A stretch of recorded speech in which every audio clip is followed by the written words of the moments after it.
안녕하세요, 여러분. 저는 35년간 종양학 전문의로 일해온 김도연 박사입니다. 오늘도 건강하게 지내고 계신가요? 지난 35년 동안 수많은 환자분들을 만나면서 저는 우리 몸이 정말 놀라운 존재라는 걸 깨달았어요. 몸이라는 게 말이죠. 뭔가 이상이 있으면 반드시 신호를 보내거든요. 처음엔 아주 작고 미묘한 신호부터 시작해서 점점 더 강한 신호를 보내죠. 그런데 우리가 그 신호를 제대로 읽을 줄 몰라서 놓치는 경우가 참 많아요. 혹시 여러분 이런 경험 있으신가요? 특정 부위가 이유도 없이 간지럽고 아무리 긁어도 시원하지 않고 로션을 발라도 소용없는 그 끈적끈적한 가려움증 말이에요. 처음엔 대부분 그냥 피부가 건조한가? 하고 넘어가시죠? 제가 진료실에서 환자분들한테 자주 듣는 이야기가 바로 이거예요. 선생님, 처음엔 별거 아니라고 생각했는데요. 하시면서 시작하는 그런 이야기들 말이에요. 그런데 정말 놀라운 건 그 작은 가려움증이 때로는 우리 몸이 도움이 필요해 하고 외치는 중요한 신호일 수 있다는 거예요. 여러분 혹시 이런 건강 정보가 도움이 되신다면 구독 버튼 꾹 눌러주시고요. 좋아요도 잊지 마세요. 그리고 알림 설정까지 해놓으시면 제가 앞으로 전해드릴 더 많은 건강 정보들을 놓치지 않고 받아보실 수 있어요. 함께 건강하게 나이 들어가요. 자, 이제 정말 중요한 이야기를 해드릴게요. 특히 50대 이후 60세 이상이시라면 더욱 귀 기울여 들어보셔야 할 내용입니다. 왜냐하면 이 나이대부터는 단순해 보이는 가려움증이 생각보다 훨씬 중요한 의미를 가질 수 있거든요. 제가 지난 몇십 년 동안 진료실에서 만난 환자분들 중에는 정말 많은 분들이 처음엔 가벼운 가려움증으로 시작해서 나중에 큰 병을 발견하신 경우들이 있어요. 림프종이나 췌장암, 유방암 같은 심각한 질병들이 처음엔 그냥 간지러운 증상으로만 나타나는 경우가 생각보다 많거든요. 정말요? 가려움증이 암과 관련이 있을 수 있나요? 하고 놀라시는 분들이 많을 거예요. 저도 처음 의학을 공부할 때는 잘 몰랐어요. 하지만 수많은 환자분들을 만나고 연구 결과들을 보면서 알게 된 거죠. 우리 몸이 정말 똑똑해서 문제가 생기면 여러 가지 방법으로 알려준다는 걸 말이에요. 하지만 여러분 걱정하지 마세요. 제가 이런 무서운 이야기를 하는 건 여러분을 불안하게 만들려는 게 절대 아니에요. 오히려 정반대예요. 이런 사실들을 미리 알고 계시면 몸이 보내는 신호를 빨리 알아차려서 적절한 시기에 검사를 받을 수 있잖아요. 요즘 의학이 정말 많이 발달했어요. 조기에 발견하면 충분히 치료할 수 있는 병들이 예전보다 훨씬 많아졌죠. 하지만 그러려면 우선 우리가 몸의 신호를 제대로 읽을 줄 알아야 해요. 그래서 오늘 이 시간이 정말 소중한 거예요. 실제로 제가 만난 한 분은 이런 경우였어요. 70대 할머니셨는데 처음엔 등이 자꾸 가려워서 오셨어요. 선생님, 이거 그냥 나이 들어서 피부가 건조한 거죠? 하시면서 말이에요. 그런데 자세히 검사해 보니 다른 문제가 있었던 거죠. 다행히 일찍 발견해서 잘 치료가 됐지만 만약 그냥 넘어갔다면 어떻게 됐을까 생각하면 아찔해요. 그래서 제가 오늘 여러분께 꼭 전해드리고 싶은 건 우리 몸의 5부위에서 나타나는 특별한 가려움증에 대한 이야기예요. 첫 번째는 손바닥과 발바닥이에요. 손바닥이 가려울 수도 있나? 하고 의외로 생각하실 수도 있는데 이게 정말 중요한 신호일 수 있어요.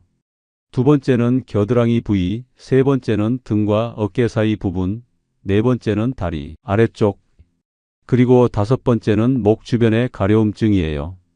각각의 부위마다 서로 다른 의미가 있고 주의해서 봐야 할 점들이 있거든요.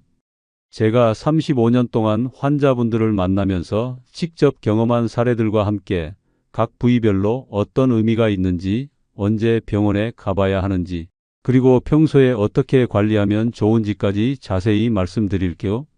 전문 용어는 최대한 쉽게 풀어서 설명해 드릴 테니까 부담 갖지 마시고 편하게 들어보세요. 그리고 혹시 주변에 이런 증상으로 고생하시는 분들이 계시다면 이 영상을 꼭 공유해 주세요. 저도 의사로서 더 많은 분들이 이런 정보를 알게 되길 바라거든요. 때로는 이런 작은 정보 하나가 정말 큰 차이를 만들 수 있어요. 자, 그럼 이제 본격적으로 우리 몸이 보내는 이 신비로운 신호들을 하나씩 자세히 살펴보겠습니다. 여러분의 건강을 지키는 첫 번째 단계, 함께 시작해 볼까요? 첫 번째로 말씀드릴 부위는 종아리입니다. 여러분, 혹시 밤마다 종아리가 간지러워서 이불 속에서 마구 긁어본 적 있으신가요? 발진도 없고 벌레가 물린 것도 아닌데 마치 피부 속에서 누군가가 작은 바늘로 콕콕 찌르는 듯한 그런 느낌 말이에요. 대부분 그냥 피부가 건조해서 그런가 보다 하고 넘어가시죠. 하지만 35년간 환자분들을 진료해온 제 경험으로 말씀드리면 이건 절대 가볍게 넘길 문제가 아닙니다. 특히 종아리의 지속적인 가려움증은 림프종, 쉽게 말해서 우리 몸의 면역 체계에 생기는 암과 연결될 수 있거든요. 림프종이 생기면 우리 몸 안에서 염증을 일으키는 물질들이 계속 나와요. 이 물질들이 신경을 자극하는데 왜 하필 종아리일까요? 다리라는 곳이 우리 몸에서 혈액과 림프액이 모이는 일종의 터미널 같은 역할을 하거든요. 그래서 이런 염증 물질들이 종아리 부근의 신경을 건드리기 쉬운 거죠. 쉽게 비유하자면 종아리가 여기 뭔가 문제가 있어요 하면서 빨간 경고등을 깜빡이는 것과 같다고 보시면 돼요. 실제로 제가 몇 년 전에 만난 70세 박상민 씨라는 분이 계셨어요. 박 씨는 매일 밤 오른쪽 종아리를 긁느라 잠을 제대로 못 주무셨어요. 처음엔 이불이 문제인가 하고 생각해서 세탁소에 맡겨서 깨끗하게 빨아도 받고 새 이불도 사봤대요. 하지만 가려움은 계속됐죠. 그래서 피부과에 가서 약도 받아서 발라봤는데 전혀 효과가 없었어요. 그러다가 피로감이 심해지고 체중도 자꾸 줄어들어서 걱정이 되어 제 진찰실을 찾아오신 거예요. 혈액 검사와 컴퓨터 단층 촬영을 해봤더니 초기 단계의 림프종이 발견됐거든요. 박 씨는 결과를 듣고 나서 툴툴거리면서 이렇게 말씀하시더라고요. 김 박사님, 그 귀찮던 간지러움이 저를 여기로 데려왔네요. 정말 다행히 초기에 발견해서 치료를 잘 받으실 수 있었어요.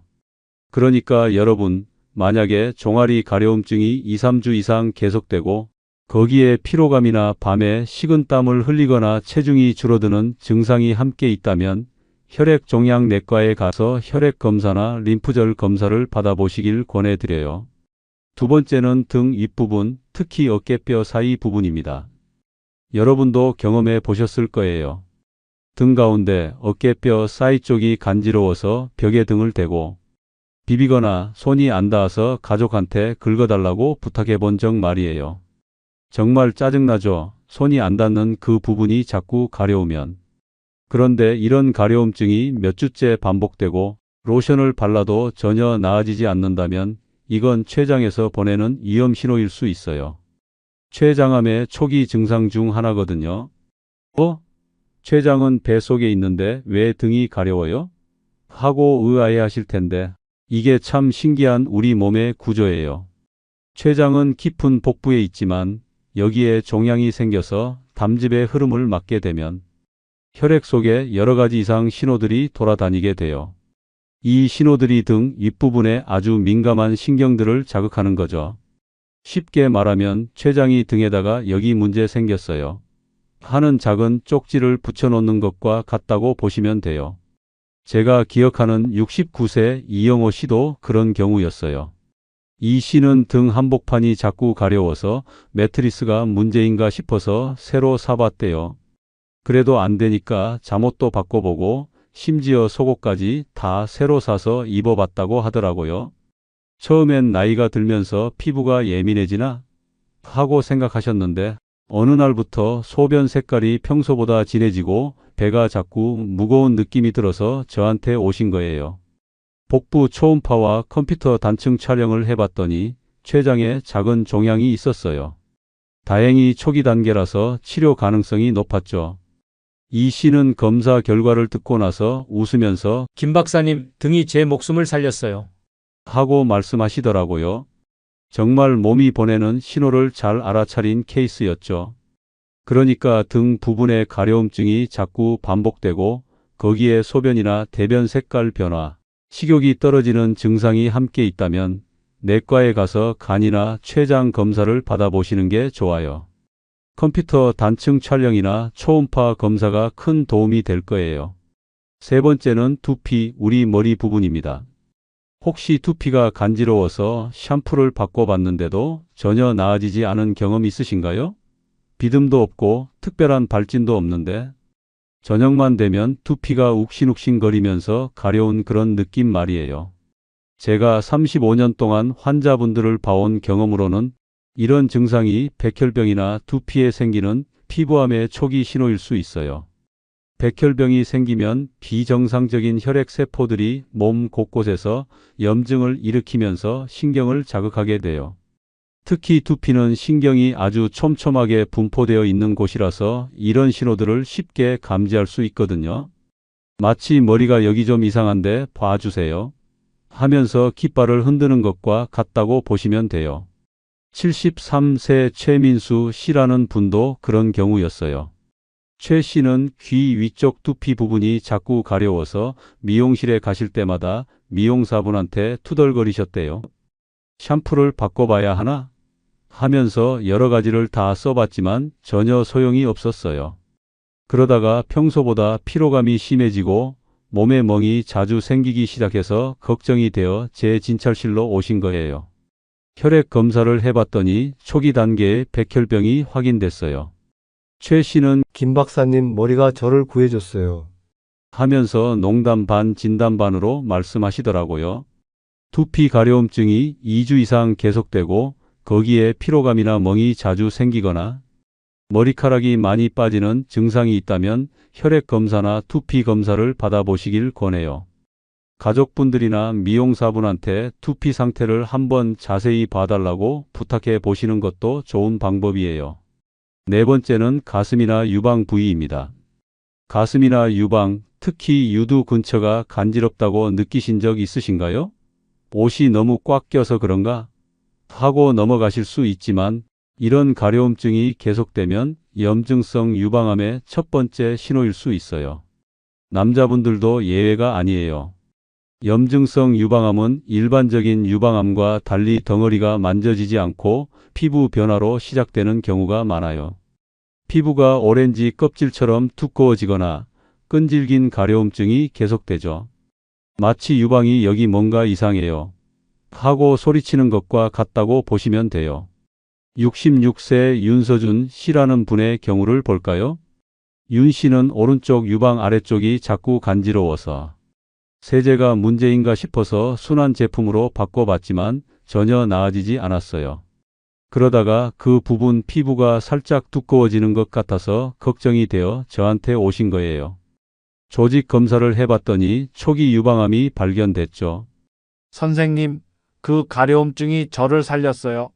하고 고마워하시더라고요. 남성분들도 마찬가지예요. 70세 정우철 씨는 유두 근처 가려움증 때문에 조직 검사를 받았는데 드물긴 하지만 남성 유방암을 조기에 발견할 수 있었어요. 가슴 부위 가려움증이 몇 주 동안 계속되고 피부 변화나 분비물이 있다면 초음파나 유방 촬영술을 받아보세요.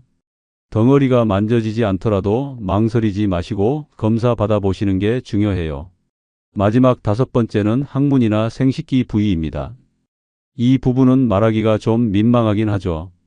하지만 위생을 아무리 철저히 해도 약을 발라도 사라지지 않는 가려움증이라면 외음부암이나 음경암, 항문암의 초기 신호일 수 있어요. 이런 부위는 우리 몸의 비밀 경보기 같은 곳이에요. 작은 종양이라도 예민한 신경을 건드리면서 여기 문제가 있어요 하고 알람을 울리는 거죠. 75세 황진우 씨는 항문 주변 가려움증을 단순한 치질로 생각하고 약국에서 연고를 사서 발랐지만 전혀 나아지지 않았어요. 결국 제 진찰실에서 내시경 검사를 받았는데 초기 항문암을 발견할 수 있었죠. 김 박사님, 부끄러워하지 않고 온 게 정말 잘한 일이었어요. 하고 말씀하시더라고요. 여성분들도 비슷해요. 68세 이지영 씨는 외음부 한쪽 가려움증으로 산부인과를 찾아가셨는데 초기 외음부암을 발견할 수 있었어요. 항문이나 생식기 가려움증이 2, 3주 이상 계속되고 피부 변화나 불편감이 있다면 산부인과나 비뇨기과, 대장학문외과를 방문해 보세요. 생명은 부끄러움보다 훨씬 소중하니까요. 여러분, 지금까지 우리 몸의 5부위에서 나타나는 중요한 가려움증 신호들을 함께 살펴봤습니다. 종아리의 림프종 경고, 등 윗부분의 췌장 신호, 두피의 백혈병 깃발, 가슴의 유방암 알림, 그리고 항문과 생식기 부위의 암 경보까지 말이에요. 35년간 진료실에서 수많은 환자분들을 만나면서 제가 깨달은 가장 중요한 사실이 하나 있어요.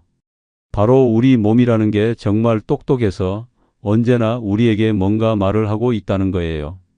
그냥 우리가 그 말을 제대로 못 알아들을 뿐이죠. 방금 말씀드린 5가지 가려움증들이 각각 림프종, 췌장암, 백혈병, 유방암, 생식기암의 경고음일 수 있다는 걸 함께 봤잖아요. 하지만 여러분 걱정하지 마세요. 모든 가려움증이 암은 절대 아니에요. 대부분은 정말 단순한 피부 문제이거나 건조함 때문인 경우가 많거든요. 그런데 언제 주의해야 하는지 기준을 말씀드리자면 몇 주 이상 계속 반복되고 특별한 발진도 없는데 약을 발라도 전혀 나아지지 않는다면 그때는 우리 몸이 도와주세요 하고 보내는 편지라고 생각하시면 돼요. 제가 이런 이야기를 하는 건 여러분을 무섭게 하려는 게 절대 아니에요. 오히려 반대죠.